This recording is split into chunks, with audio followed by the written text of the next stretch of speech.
ನಮಸ್ಕಾರ. ಕಾಶಿಯ ಸರ್ ಎಂಚು ಉಳ್ಳರ್ ಈ ತರ ಕೇಳ್ಕೊಂಡು ನಿಮ್ಮೂರಿಗೆ ನಿಮ್ಮನ್ನೇ ಹುಡ್ಕೊಂಡು ಬರ್ತಾ ಇದ್ದಾರೆ. ಯಾರು ಗೊತ್ತಾ? ಆಭರಣ್ ಬ್ಯಾಂಗ್ಳೂರ್ನವರು. ಎಂತ ಒಳ್ಳೆ ಒಳ್ಳೆ ಡಿಸೈನ್ಸ್ ರೀ.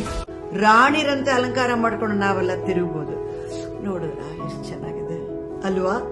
ನಿಮ್ಗೋಸ್ಕರ ಎಕ್ಸಿಬಿಷನ್ ಮಾಡ್ತಾ ಇದ್ದಾರೆ. ಖಂಡಿತ ನೀವು ಬರಬೇಕು. ಇಷ್ಟಪಡ್ತೀರಾ, ನೀವು ತಗೋಬೇಕು ಅಲ್ವಾ? ಹೌದು, ಆಭರಣ್ ಬೆಂಗಳೂರು ತನ್ನ ಮೂಲ ನೆಲೆಯಾದ ಉಡುಪಿ ನಗರಕ್ಕೆ ಮರಳಿ ಬರ್ತಿದೆ. ಬನ್ನಿ, ನಮ್ಮ ಪಾರಂಪರಿಕ ನವನವೀನ ಹಾಗೂ ಕಾಲಾತೀತ ಆಭರಣ ಸಂಗ್ರಹಗಳನ್ನು ನೋಡಿ, ಅನುಭವಿಸಿ ಹಾಗೂ ಆನಂದಿಸಿ. Hotel ocean pearl, time square, Kalsanka, ಉಡುಪಿಯಲ್ಲಿ ಇದೇ ಆಗಸ್ಟ್ 12 ಮತ್ತು 13ರಂದು ನಮ್ಮ ಎಕ್ಸ್ಕ್ಲೂಸಿವ್ ಎಕ್ಸಿಬಿಷನ್ಗೆ ಭೇಟಿ ನೀಡಿ ಆಕರ್ಷಕ ರಿಯಾಯಿತಿ ಹಾಗೂ ವಿಶೇಷ ಕೊಡುಗೆಗಳನ್ನು ಪಡೆಯಿರಿ ಹಾಗೂ ಬೆಂಗಳೂರಿನ ಅತಿ ಪ್ರಿಯವಾದ ಜ್ಯುವೆಲರ್ ಮರಳುವುದನ್ನು ಸಂಭ್ರಮಿಸಿ. The original Abharan since 1935.